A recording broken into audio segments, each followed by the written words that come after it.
Well, good evening once again. It's Monday night, it's 8 o'clock, and it's time for the Monday Review Show. For those of you who are regular watchers, you'll know that this is where all things referees and refereeing are discussed and hopefully clarified. If you'd like to take part in the show, you're more than welcome to do so. Down at the bottom right-hand corner of your screen, you'll find a little place there to send in your comments or make a comment or ask a question if you wish. And we're more than happy to accept that. I'm joined once again by former FIFA referee, former English Premier League referee, and former head of the PGMOL in England, Keith Hackett. Thanks for joining us once again, Keith. You're very welcome. Pleasure. We can't go on without mentioning breaking news today, and it's all over the media. It's all over what's on Sky News, it was on the BBC, it was on ITV, it was on Channel 4. Everybody is doing it about this alleged, and I say alleged because nothing is proven, incident where current Premier League referee David Coote being suspended by the PGMOL for comments that he is alleged to have said and made remarks, and very disparaging remarks, about former Liverpool coach Jurgen Klopp. Now, David Coote is entitled to the presumption of innocence, so not going to delve too much into it, not even going to discuss it, because he is entitled to the presumption of innocence, and it is at the moment an allegation, and until such time as it's been proven, we'll say no more about it.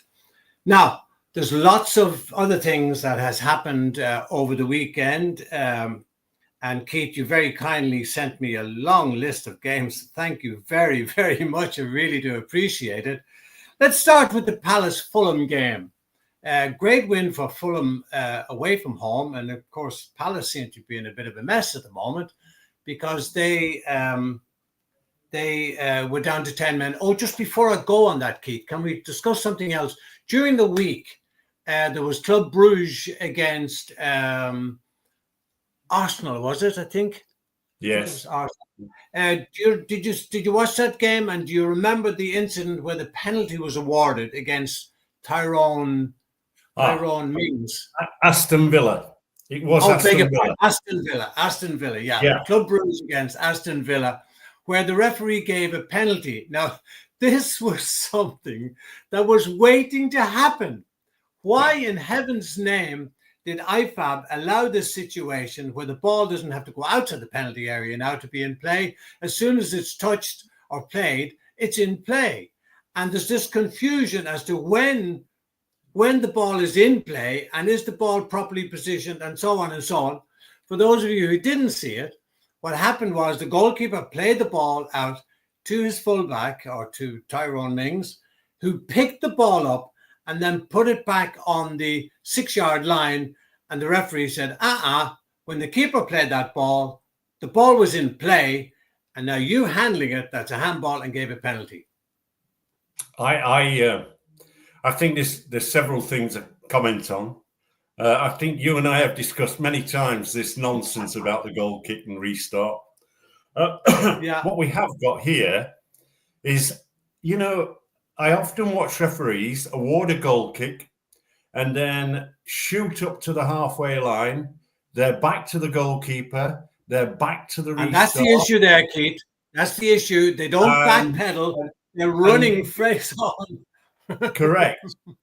So it reminds referees that when the game is stopped, to always keep an eye on the ball, and that means run backwards in order that you don't miss an incident of this type. So credit the referee, because he wasn't running without keeping the incident in view, and he detected straight away the goalkeeper played that short goal kick to Tyrone Mings, who picked it up.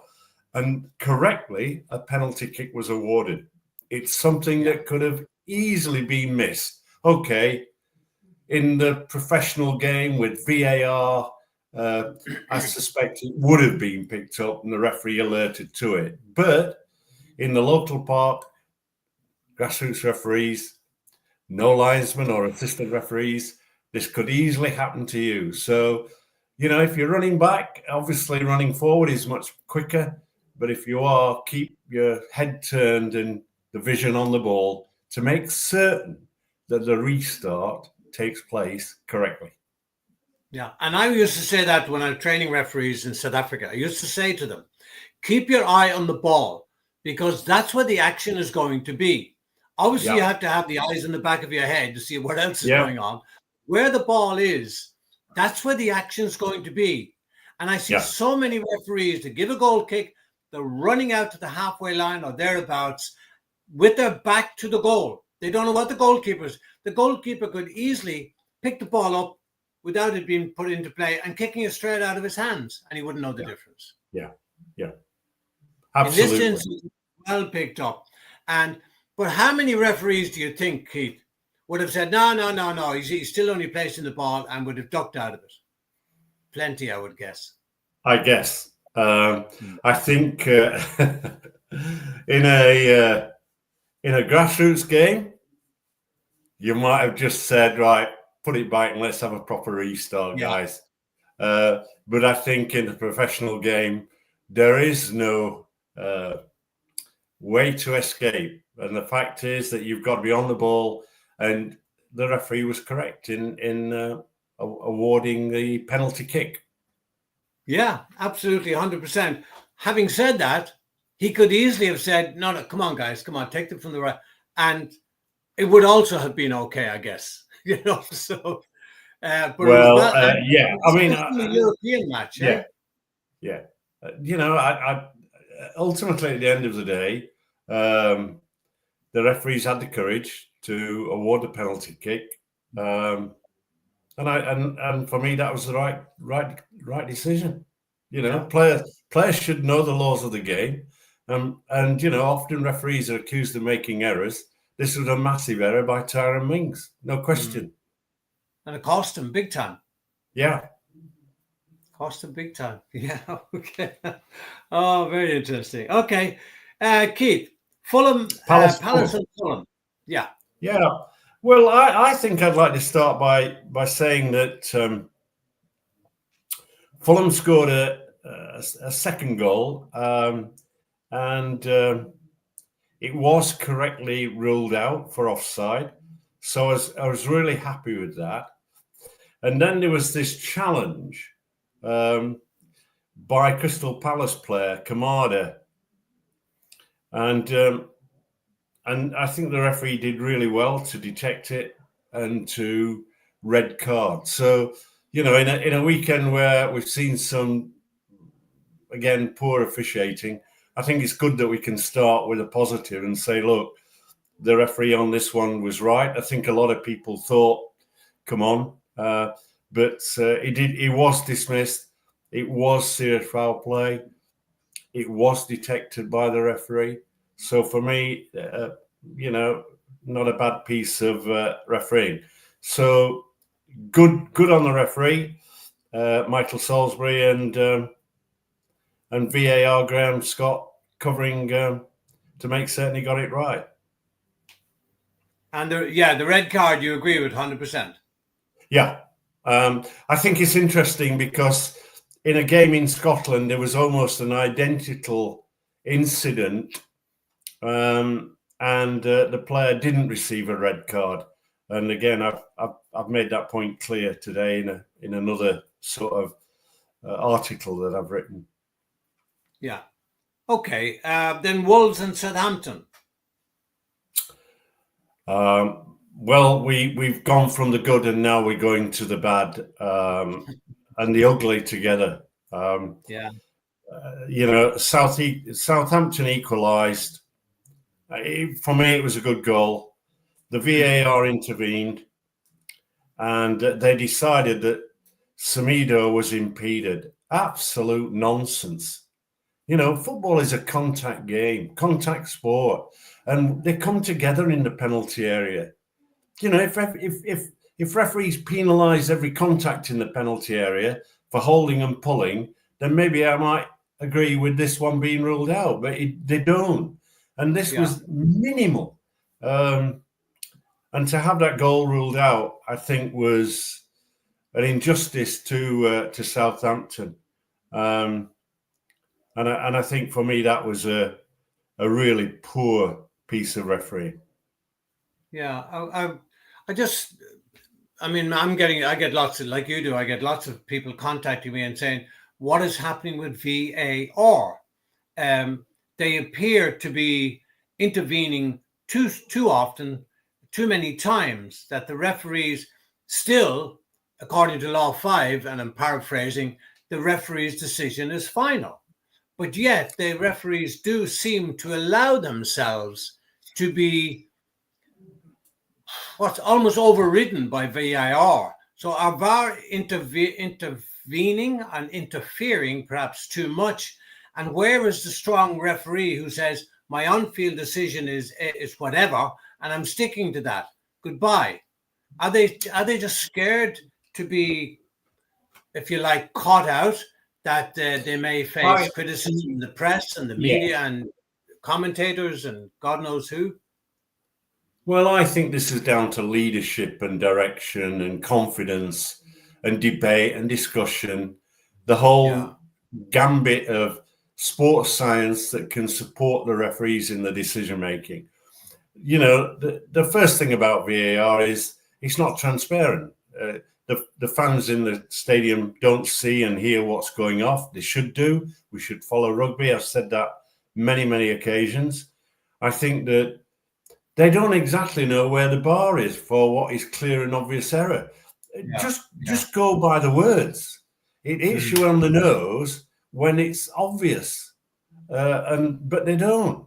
And what we've got is we've got an hierarchy problem, and that is the senior referees in VAR, and the senior referee thinks he's going to referee the match from a seat in the Stockley Park. And of course, I think from minute one, there's been this sort of, if I go to the monitor, I'm already being told I'm wrong because it's supposed to be a clear and obvious error. And they're not looking thoroughly at what they're seeing in front of them. They're just capitulating and going with VAR. So I think that there's a level of inconsistency across the board in terms of when and when not to come in. And in many instances, an excessive approach by the VAR, finding errors, finding a need to come in, rather than actually sitting back, enjoying the game and letting the referee do his job. Yeah. And it appears that if the new kids on the block out in the middle are allowing themselves to be influenced by the VAR guy because he's a more senior official.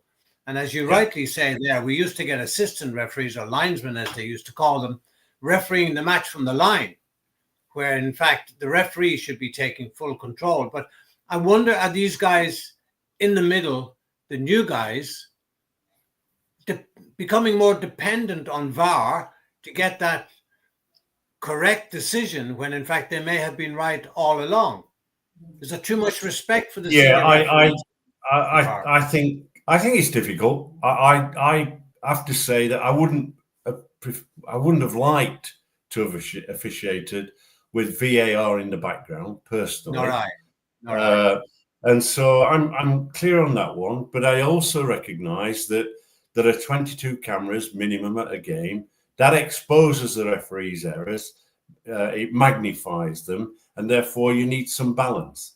And if you're using technology and having introduced the communication kits I mentioned in the past and goal line technology, it's how you ensure that the criteria of operation written down and understood clearly by the referees is applied on the field of play. And when it's not applied to the criteria, then as the boss of the referees, as the coach of that referees, you have to say, look, you're not doing the job that I expect you to do. You're not applying the criteria. So I think it, and I've said this many times, I think it's promoted lazy refereeing. I think an overindulgent VAR system. And I think it's interfered interfering negatively with the referee's psyche in terms of officiating. You know that when you're making a decision around a penalty area, you make it with the heart. You don't even have to think about it. You don't have a second thought. You hit the whistle and you point to the penalty mark and you make it very clear. But there's hesitancy around all of the officiating at times. As a consequence, that's a little bit like the ice cream salesman sat behind a window, not going to sell you ice creams because he's telling you the weather's really poor and don't buy my ice cream because it doesn't taste well. Let's be positive, open the window, have the chimes going and the sun shining and whoosh, do you want a chocolate bit on it or whatever? Refereeing is about selling decisions. And I think hesitancy is the seed corn of doubt to the mind-eye of the public. But the problem we have at the moment is this constant level of debate on the social media about the integrity of our match officials. And this is why when we have a situation like the one that David Coote faces today, which is not easy for him, most English referees are members of the Unite Union. So as a consequence, he can go to the union, if he is a member, and get some degree of support because he will need it. I can give you an assurance, having been in that position where I've had to suspend 2 referees when I was in charge of PGMOL, the investigation is very thorough. It is very, very thorough.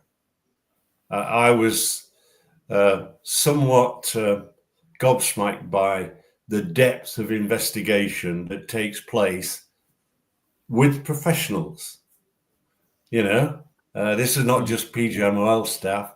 This is outside staff, trained independent guys.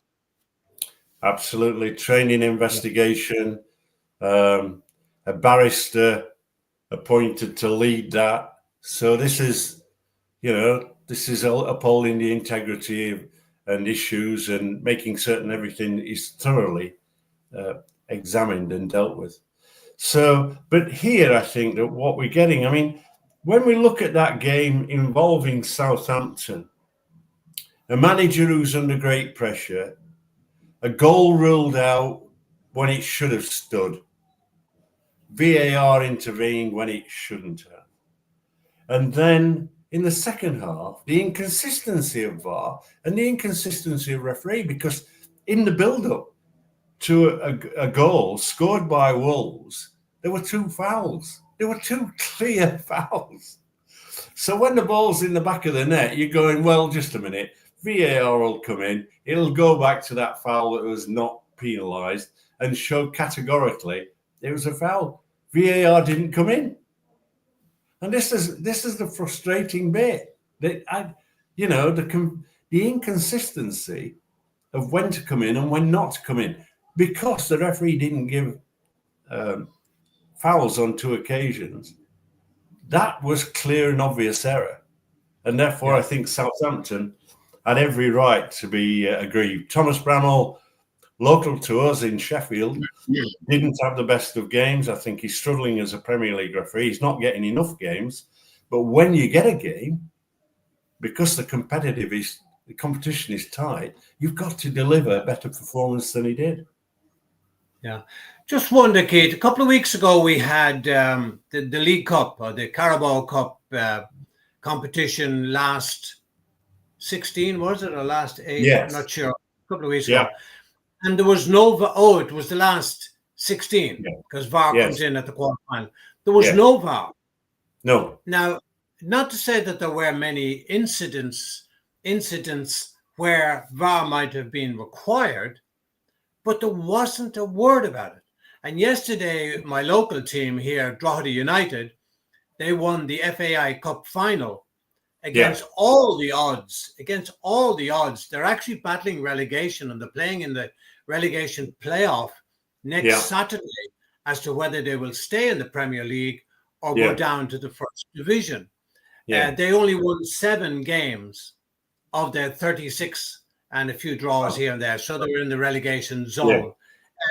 But there were nearly 40,000 people there. There were several incidents, but no VAR, and nobody complained. Likewise, in those Carabao Cup matches, good, maybe not plenty of incidents, but there were incidents. But because there was no VAR, everybody just got on with it, and the referee made the decision, and that's it. So that's an argument that anti-VAR people are putting up, that we were fine without VAR. Why do we need it now? I think it highlights for me the importance that when you're going to use any form of technology in the sport that you're playing in, that it's accurate. You know, when we started our career, we had the most important piece of equipment, technology, in our pocket, a watch, because we had to apply and ensure that the law and the timing of 2 equal halves and an added time, extra time, as we used to call it, takes place. And we, you know, naturally, you know, I think most of us had an Ingersoll watch with a 3/4 green pattern on the front. I didn't even have that. I had a £5 black watch with the. You know, I mean, I always carried 2 watches. But I think it, you know, we used it, and we were trained to use it. We used it. You know, I'm trying to say that it was a self criteria in which we operated it. When we had the communication kits, there was mayhem. You know, we started with push button because we didn't want an over subscription of words. But then we evolved a criteria and a way of operating, which said, stop talking, stop doing the commentary. We don't need that.